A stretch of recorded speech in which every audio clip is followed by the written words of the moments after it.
नमस्कार, मैं एकता और आप देख रहे हैं हंगामा टाइम्स। उत्तर प्रदेश के फतेहपुर से एक बड़ी खबर सामने रही, जहां लोक भारती गौ रक्षक प्राकृतिक खेती व 3 दिवसीय भ्रमण कार्यक्रम का जिलाधिकारी एवं उप कृषि निदेशक ने हरी झंडी दिखाकर किया रवाना। आइए नजर डालते हैं रिजवानुद्दीन की इस बड़ी खबर पर एक नजर। रास्ता जा रहा है बनारस, तो उसके लिए कि प्राकृतिक खेती के लिए हम लोग क्या है, जैसे केमिकल की खेती कर रहे हैं और उसमें हमारी अंधाधुंध लागत हो रही है। हम लोग अपने यहाँ निरंतर घाटे की ओर जा रहे हैं और जो हम प्राकृतिक खेती कर रहे हैं उसमें हमारा फायदा ही है, क्योंकि हम जीरो बजट कर रहे हैं। जो संसाधन उपलब्ध कर रहे हैं तो वो हम जीवामृत है, घन जीवामृत है, इससे जो हम उत्पादन ले रहे हैं और जो बहुत से ऐसे ह्यूमिक एसिड बनाते हैं, उनका सारा सिस्टम है वो बहुत ही अच्छा है कि हम लोग बिल्कुल जीरो बजट पे कर रहे हैं। और वहाँ से हम जो साग भाजी की ट्रेनिंग लेंगे, जैसे हम गेहूँ धान की खेती करते हैं, गेहूँ धान की खेती में आप अपना केवल खाने पीने का ही चला सकते हैं, बाकी ज़्यादा उत्पादन नहीं ले सकते। साग भाजी में आप ले रहे हैं तो आपका उत्पादन निश्चित ही है 40,000 50,000 रुपये तो कोई बात ही नहीं है बीघे का, और गेहूँ में आप 10-5 हज़ार रुपये नहीं निकाल सकते। तो ये किसानों को जो यहाँ से भेजा जा रहा है, हम सारे किसानों से अनुरोध करेंगे कि वहाँ जाके कुछ नया सीख करके आएँ और कुछ ऐसा करें कि जिले का नाम रोशन करें और अपनी आमदनी बढ़ाएं और दूसरे किसानों को एक नई प्रेरणा दें, ताकि लोग जो किसान यहाँ से जा रहे हैं तो वहाँ से कुछ सीख के और कुछ नया करें, ताकि ऐसा हो। ये 5 तारीख से 8 तारीख का भ्रमण है। ये वही बनारस जाएंगे तो अनुसंधान के जितने हैं साग भाजी क्षेत्र जनपद फतेहपुर की भूमि बहुत उपजाऊ मिट्टी है, लेकिन विगत काफ़ी वर्षों से रासायनिक खादों के अत्यधिक प्रयोग से मिट्टी की उर्वरा शक्ति में काफ़ी ह्रास हुआ है। इसके लिए प्राकृतिक खेती को अपनाने के लिए अभियान चलाया जा रहा है।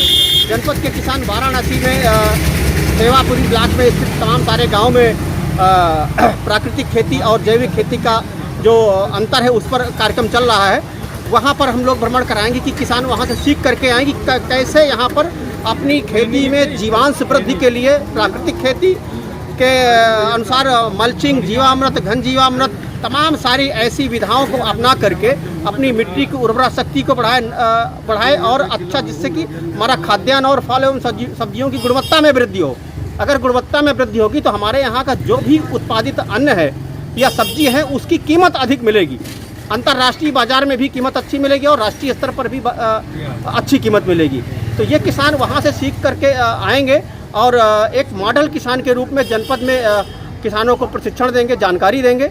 और इसके साथ साथ भारतीय सब्जी अनुसंधान संस्थान वाराणसी में है, वहाँ पर सब्जियों की खेती, चूँकि सबसे ज़्यादा कीटनाशकों का प्रयोग सब्जियों में होता है, तो कैसे हम लोग 10 पर्णी अर्क और ऐसे कीटनाशक किसान तैयार करके नीम आधारित तमाम सारे कीटनाशक हैं उनको तैयार करके अपनी फसलों में प्रयोग करें, जिससे कि अत्यधिक जो जहरीले कीटनाशक किसान प्रयोग कर रहे हैं जो हमारे फल और सब्जियों में आते हैं और उसका दुष्प्रभाव शरीर में पड़ता है, तत्पश्चात आदमी बीमार भी होता है। तो ऐसे अगर जैविक कीटनाशी किसान तैयार करेंगे, उसके साथ साथ खरपतवार नाशी के लिए मल्चिंग है, कीटनाशी के लिए तमाम सारे फेरोमोन ट्रैप हैं उनको अपनाएगा।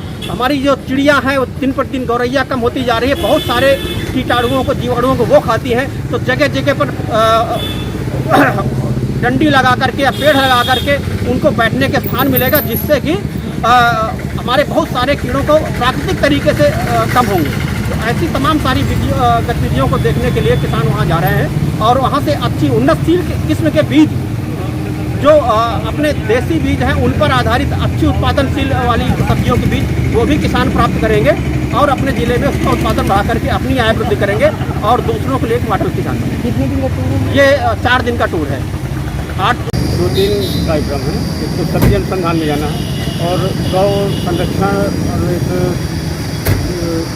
धान अनुसंधान में भी जाना है, जिससे वहाँ पे हमें क्या क्या उपलब्धि मिलती है। बहुत अच्छे जो है संस्थान है, जहाँ से हमें बहुत कुछ सीखने के लिए मिलेगा। जगह हम लोग को भ्रमण के लिए ले जा रहा है। सरकार का प्रयास तो बहुत अच्छा है, हमारे बीच में भी थोड़ी सी पारदर्शिता और थोड़ी सी निष्ठा भी ज़रूरी है।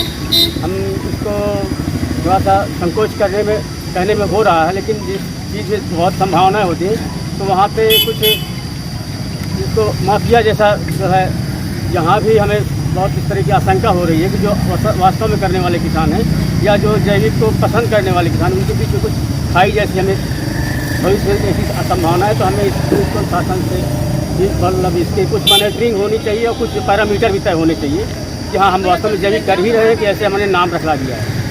इस चीज़ का भी हमें थोड़ा सा शासन हमें कुछ पैरामीटर और कुछ मॉनिटरिंग भी होनी चाहिए। ऑर्गेनिक फार्मिंग वो रासायनिक कृषि कर रहे हैं, उससे हमारी खेती का जो जीवांश है वो 0.2 हो गया है, और जबकि होना चाहिए 0.8 से 1.5 होना चाहिए। क्योंकि जीवांश हम लोग ऑर्गेनिक माने गौ आधारित जो कृषि है, इससे हमारे जो है जमीन का जीवांश धीरे धीरे बढ़ता है, और जब जीवांश धीरे धीरे बढ़ेगा तो हमारा उत्पादन जो है शुद्ध होगा और हमारी खेती सबल होगी। कितने दिन का भ्रमण जा रहे हैं सब्जी अनुसंधान केंद्र, यहाँ गौ आधारित कृषि के विषय में भ्रमण भी होगा और प्रशिक्षण भी होगा। ये आज से जा रहे हैं और 8 तारीख तक हमारा प्रशिक्षण है। क्या नाम है? रमाकांत तिवारी, इसे त्रिपाठी नाम है, रामपुर हुसैना। हंगामा टाइम्स की तमाम खबरों को देखने के लिए हंगामा टाइम्स को सब्सक्राइब कर लीजिए और बेल आइकन दबा लीजिए। अगर आपको ये वीडियो अच्छा लगा हो तो लाइक बटन प्रेस कर अपनी प्रतिक्रिया हमारे कमेंट बॉक्स में देना मत